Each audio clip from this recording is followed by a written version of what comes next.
All right, now we are switching gears towards earthquake prediction. So how do we predict earthquakes? Well, short story is we really kind of can't.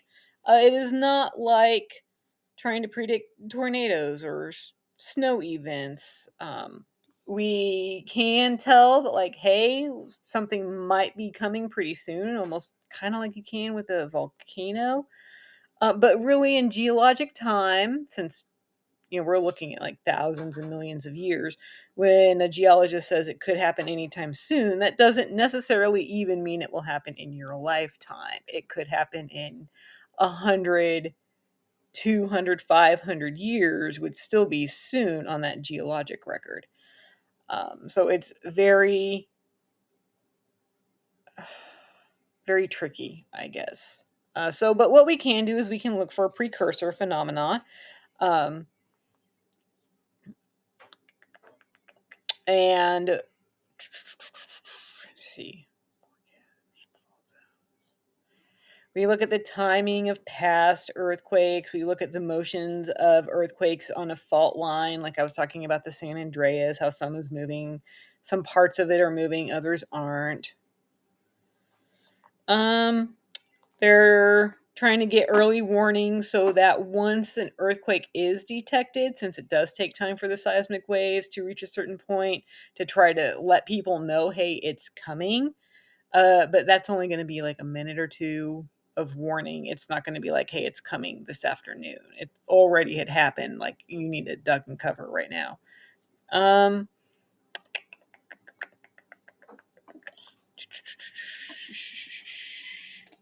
yeah, that's about it. Um, so slow slip earthquakes. All right. So concept that there is a periodic quality about the occurrence of major earthquakes on a given fault zone. So, and that sounds kind of crazy, but if you look at the reasoning behind it, it makes sense. So, the tectonic forces are pretty stable, steady, unidirectional. So, you think the same forces are acting constantly on this material. It's going to it can only handle so much of that stress before it breaks. And then the same forces are still acting in the same direction with the same amount of force, and it's the same rock material. So again, it can only hold so much of that stress before it fails and breaks.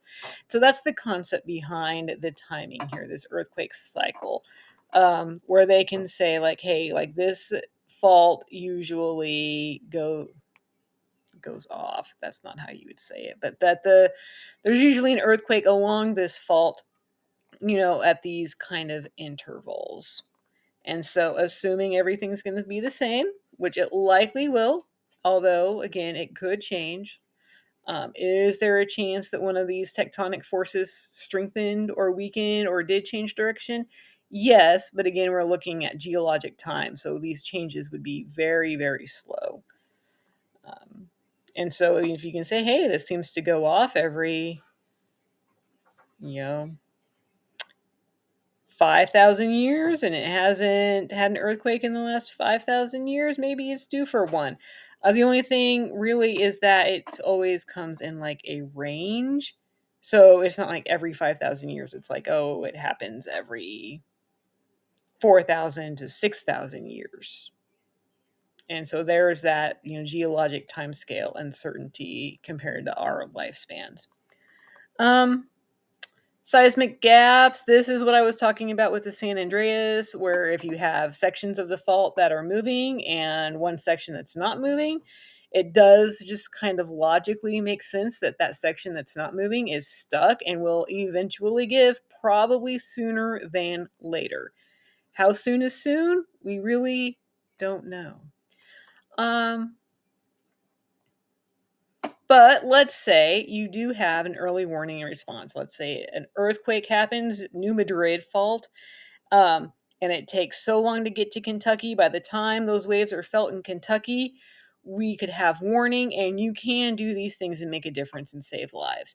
You can stop your trains. You can stop traffic lights so people don't go over bridges. You can stop running elevators, turn off anything that might be flammable. So there are some things you can do. And then, of course, you can duck and cover as well. So earthquake control, let's see. So I'm going to talk about seismic barrier first. This is, again, going back to like engineering principles, and we haven't done it yet, but it's kind of an interesting concept, and I wasn't even aware that they were working on this until I started teaching this class. It's very new.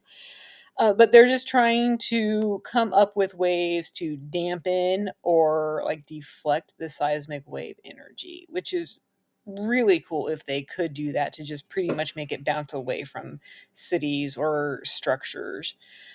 Now, coming back up to induced seismicity, this is kind of prediction, but not really. But this is talking about the people caused earthquakes.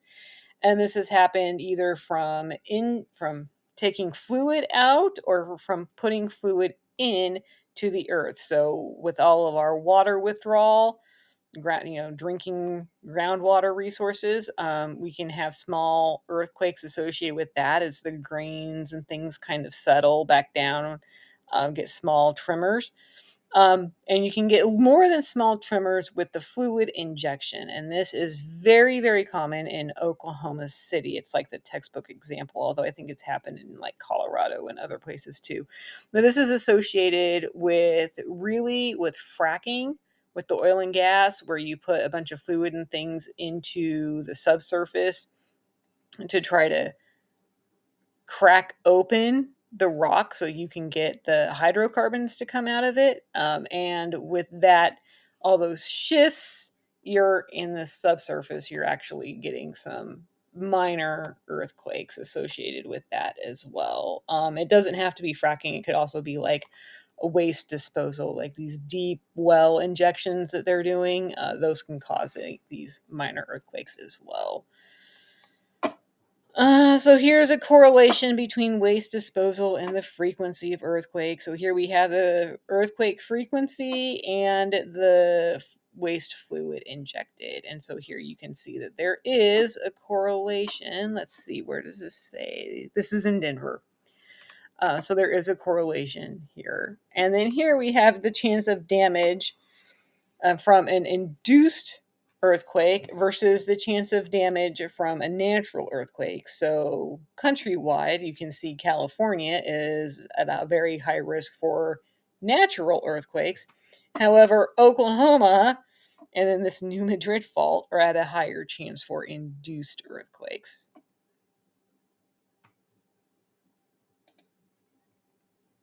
And then here is the overall seismic hazard map. And so here's, all right, we're Lexington area, so we're not exactly in the clear, but green's not that bad.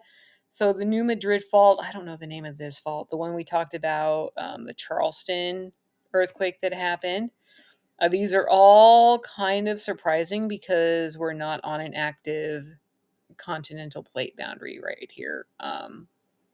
We're on a passive plate boundary, so these don't really fit that like textbook earthquake fault triggering here. West Coast definitely does. We have this transform boundary here, the strike slip. This is all more or less associated with that. And then Alaska with that subduction zone right there in the Aleutian Islands. Subducting as well right here. And I think, nope, that's not it. Here we go. Historical earthquakes. Pretty much repeats the same map. The New Madrid in 1811, the Charleston, and then we have the San Francisco, San Fernando fault. And now that is it for earthquakes.